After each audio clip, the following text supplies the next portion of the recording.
It's 5 a.m. on WKYT this morning. Family members are continuing to seek answers after a Lexington native and her husband remain missing in Brussels. A manhunt is now underway for one of the Brussels bombing suspects. An update on the investigation just ahead. And we're now learning some new details about a second robbery arrest in Lexington.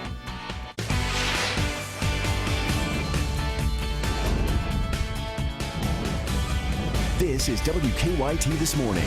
Good morning. Thanks so much for joining us. I'm Michelle Chamberlain. And I'm Bill Bryant. We're so glad you're on WKYT this morning. We have a busy day ahead, a lot going on, and it's a beautiful day, really. You can see the moon and Jupiter already out there this morning, so clear skies. Meteorologist Micah Harris is in our First Alert Weather Center. Yeah, and it's a really good-looking day. Yeah, we get into the afternoon. It's going to be much like yesterday where we had the gusty winds, dry conditions, and also looking for those temperatures inching closer and closer to 70 degrees. We're seeing temperatures there this morning in the 50s, and that's a nice start. We get into the afternoon, 68, 20 to 40 mile per hour wind gusts. That's out ahead of our system, and our surface low is still back toward the west. It's heading our direction. Will give us the opportunity for some thunderstorms, and we're going to talk timing on this. When can you expect these for tomorrow? I'll have that coming up in just about 10 minutes. Okay, thank you. A Lexington native and her husband are still unaccounted for following the terror attacks in Brussels, Belgium. Stephanie and Justin Shults were last seen at the Brussels airport with Stephanie's mother when the bombs suddenly exploded yesterday. Now, nearly 24 hours later, family members say they are trying to remain positive, but the couple remains missing. WKYT's Mark Barber is joining us now with more from the couple's family in our continuing coverage this morning. Mark? Good morning, Bill. Stephanie Shults and her husband dropped her mother off at the airport yesterday so she could catch a flight home. She was waiting in line to check in when the bombs exploded. The young couple was nearby waiting for her to finish checking in when those blasts went off. It's now been more than 24 hours since those explosions rocked the airport, and they are still missing. As you would imagine, their family is incredibly concerned. At least 34 people are dead and 214 others were wounded by those bombs yesterday at Brussels airport and subway. Stephanie is from Lexington, where she graduated from Bryan Station High and then went on to graduate from Transylvania University. She met her husband Justin while they were getting their master's degrees at Vanderbilt University. They are both accountants, and they moved to Brussels about a year and a half ago on a 3-year program. Justin's brother says he has been searching through videos of the terrorist attacks online, hoping he'll spot the missing couple. The State Department talked to my mom about an hour ago, and they were not on any kind of casualty list at that time. They're just, two of the greatest people you'd ever meet. Family is not giving up hope of seeing them again. They think that Stephanie and her husband may have been hurt and could be recovering in a hospital where there just may be a lot of chaos keeping them from calling home. As the family waits, they're asking for prayer. From the live desk, Mark Barber, WKYT. Mark, thank you very much. The hunt continues for at least one suspect connected to yesterday's terror attacks in Belgium. The bombings at the airport and the subway station left at least 34 people dead and injured hundreds more, including Americans. ISIS has claimed responsibility and has threatened more attacks. Tina Kraus has the latest. Authorities continued searching the Brussels neighborhood of Schaerbeek overnight, looking for suspects connected to Tuesday's deadly terror attacks. One of them, seen here with 2 of the suspected airport attackers, is said to be on the run. Belgian prosecutors say he vanished, leaving his luggage at the scene, while the men next to him died when they detonated explosives hidden in their bags. Police raided a house in the area Tuesday and found chemicals, an explosive device containing nails, and an ISIS flag. It's a bit weird to think that there are people so close to you that could do something like that. Security teams locked down Brussels yesterday when ISIS terrorists set off explosions at an airport and train station. Emergency officials treated many of the wounded on the streets. You see it in movie, but you cannot imagine when you see people yelling like they are going to die. A memorial is now growing in the center of the city for those killed. Many mourners are reminded of the ISIS terror attacks that struck Paris just 4 months ago. These guys are going after soft targets, right, on the near side of security. We have to push that security perimeter out. Number 2, we need better intelligence. The assault on Brussels came days after the arrest of the prime suspect in the Paris attacks. So far, authorities in Belgium have not made a direct link between the two events. Tina Kraus, CBS News. Kentucky U.S. Senator Rand Paul says the United States needs tougher restrictions on who is allowed to come into the country. He talked about the Belgium attacks during a town hall event in Muhlenberg County yesterday. The Republican says he supports background checks for those visiting the U.S. I think we have to have more vetting and more screening of those who want to visit America and those who want to move to America. I think we've been too open with letting just anybody come. In a statement, Senate Majority Leader Mitch McConnell of Kentucky said Americans are saddened and horrified by the attacks, and he sent condolences to the victims and their families. Now keep checking our website, WKYT.com, for the latest updates on the Belgium terror attacks. You can also find the latest information on the WKYT News app. The time this morning is right now hitting 5:06 on WKYT, and in other news, we have some new information this morning on a developing story we first brought you this time yesterday morning. Lexington police caught up with the second suspect wanted in a gas station robbery that ended with a police paddy wagon being hit by a car. WKYT's Caitlin Sittner found the court documents detailing what led to the man's arrest. She joins us live from the Thorntons on Georgetown Street with those developments. Investigators now tell us after the pair they believe robbed this Marathon gas station on Newtown Pike, they then left and went to fill up their tank at another gas station, but that's when their quick getaway was interrupted. Investigators say while one man waited in the car, the other suspect, who was armed, robbed the gas station in the early morning hours Tuesday. Getting away with $30, the gas station manager told WKYT.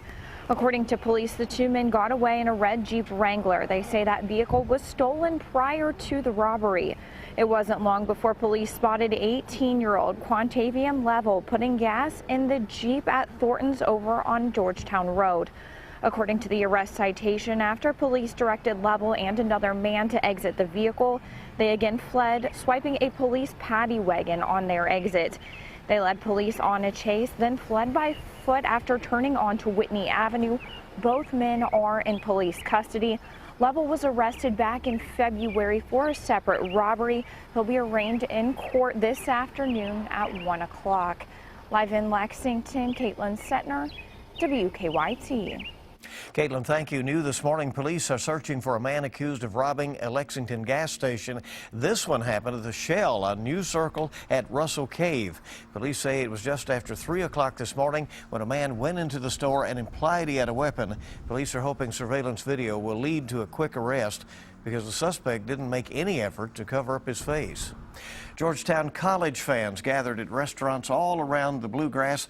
They were eager to watch the Tigers in the men's NAIA National Championship game. Yeah, Georgetown played Mid-America Christian last night in Kansas City. The game was only available on the internet, but Galvin's restaurant in Georgetown showed it for alumni and fans. The score remaining close the entire game, and overtime was needed to declare a winner. Unfortunately for the Tigers, the game had a heartbreaking ending. With 10 seconds left, Georgetown hit a three-pointer to go up by one, but with just a few seconds left, Mid-America drove the court and made a last-second buzzer beater, and they won the game 100-99. Tigers had the lead at the half and, felt like they were in control toward the end of the game there, but, wow, last-second shot made all the difference there for March Mid-America. Madness for you, right? You got it. 5:08 on, it was almost 5:09 now on WKYT this morning. We're just getting started. We have all the latest news for you here on your Wednesday. Yeah, despite being in the middle of chemotherapy, a Florida teenager surprised his girlfriend in a special way. We'll have that story coming up. And we're looking out in Nevada and seeing those warm and windy conditions all day long. We get in through the day tomorrow, and that's when Defender Radar Network will have storms rolling on through. We'll have that forecast coming to you in just a few minutes. Now, your zone-by-zone forecast with meteorologist Micah Harris. You see all the lights of Hamburg. Things about that is, yeah, you're not seeing any fog outside. And also the clear skies. Clear skies is beautiful with the full moon out and about. So once you walk out the door, it's going to be a really nice morning. We're at 53 degrees there in Lexington, 54 in Jackson. You look at London, Corbin area, we're at 56 degrees, mid-50s in the mountainous regions too. So we go from the 50s this morning to the afternoon. We'll be right around 68 degrees. There is that possibility some of us will be in the 70s later on today. It kind of depends on where you are and how much cloud cover rushes on in once we approach the afternoon hours. But nonetheless, it will be breezy, 20-40 miles per hour like we had yesterday. But a dry day in store. Let's talk about tomorrow. That's what we're really focused in on. And we get into tomorrow, marginal risk of severe weather for most of us. We do have a slight risk right along the Cumberland Parkway and just south of that. So in between, section in between 75 and 65. If you're sitting over towards, say, the Lake Cumberland, that's the area where we have a little bit more moisture, a little more energy for these storms to tap into. But as you can see, marginal, slight risk, those are on the lower end of severe weather, and that's where we're having a marginal to slight risk of severe weather for tomorrow. Now let's talk about timing. Damaging winds will be the main threat. Here's the timing on this tomorrow, not today, so don't get this confused with later on this afternoon, because it's going to be tomorrow afternoon, 1 p.m. to 4 p.m. as it crosses over that I-75 corridor and nudges in to our western zones. I would lean more toward that 3 to 4 p.m. at that time.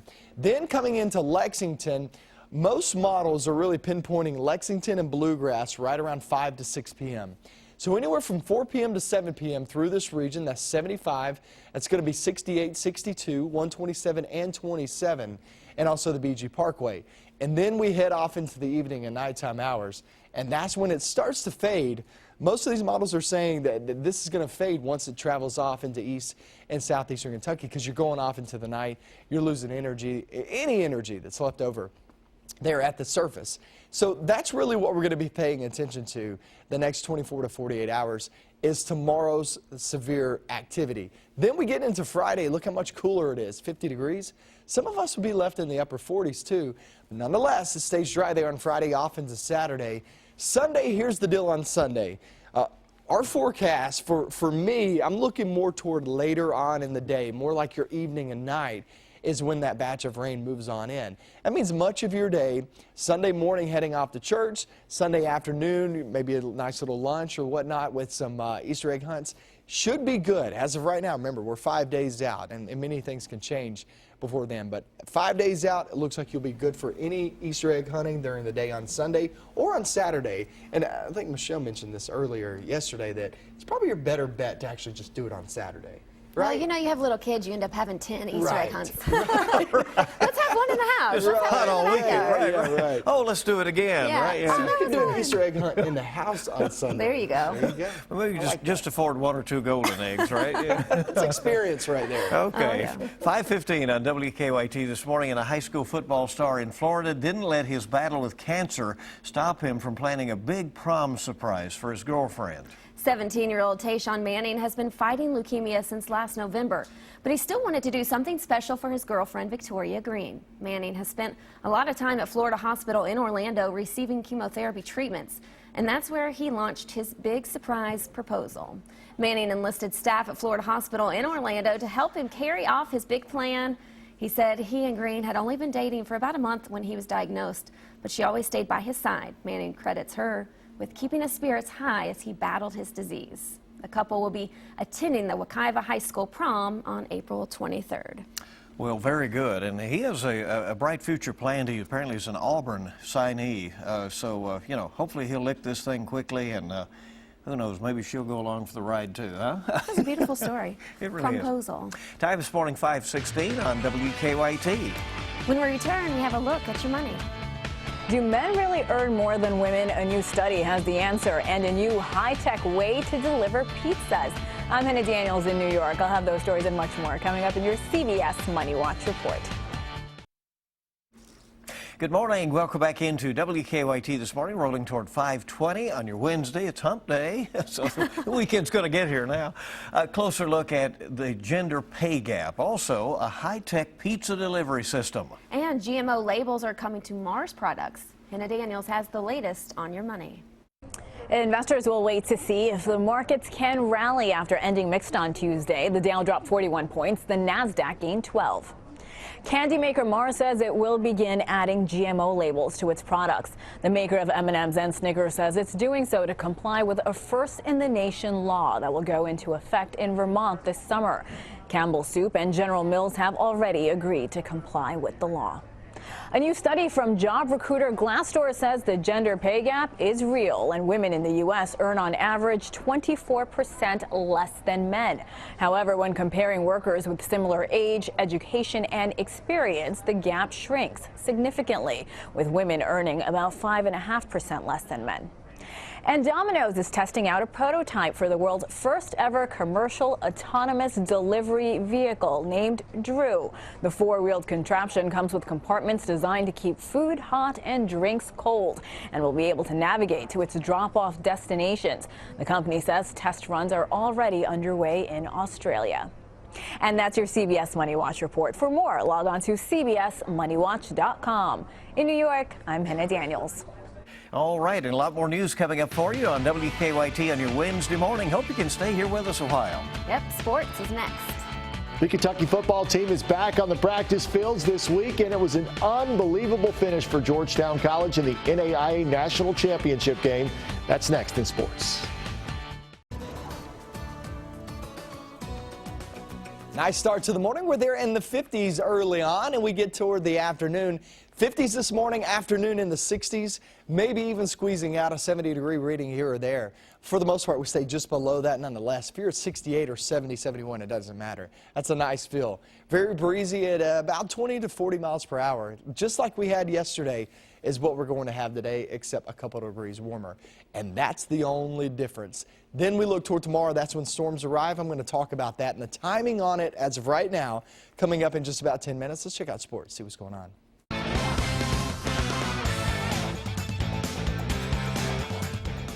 It took Georgetown coach Chris Briggs just 2 seasons to get his Tigers to the finals of the NAIA National Tournament, where they won it all back in 2013. Last night, Briggs with a chance to win his second title in 4 seasons, taking on Mid-America Christian. Georgetown, the #1 overall seed in Kansas City, and the Tigers came out hot from the outside. 5 threes to start the game. Tony Kimbrough had 2 of them. It was 15-7 Georgetown. Late in the half, Jordan Green, alley-oop, DeAndre McWhorter throws it down. Georgetown led 50-39 at the half. Now, Mid-America would pull within 3 to start the second half. Noah Cottrell then delivers a big 3, falling to the ground. He had 32 points. This game would go to overtime. 10 seconds left. Georgetown trailing 98-96. Cottrell gets it to Trent Gilbert in the corner for 3. Gives Georgetown the 1-point lead with 4 seconds to play. Gilbert's only 3 points of the game. So last chance for Mid-America. Malcolm Mann dribbles the length of the floor. Gets the shot off from his hip just before the buzzer, and it falls through.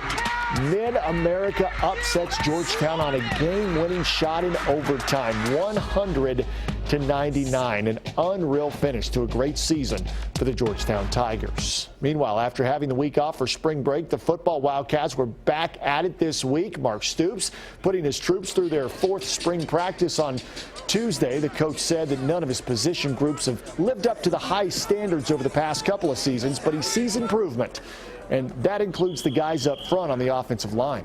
Through the course of the last couple of years, we're developing some good guys, and we feel like right now there's definitely more bodies in there. We're trying to find the right mix. We feel like certainly we are getting physically where you need to be inside, in particular at the center and the 2 guards. Tackle, we're continuing to work and need some more depth, but overall I think it's definitely an improvement. And don't forget, the UK women's basketball team hosts the Washington Huskies on Friday night at 7 o'clock at Rupp Arena for the Sweet 16. That's a look at your morning sports. Have a great day.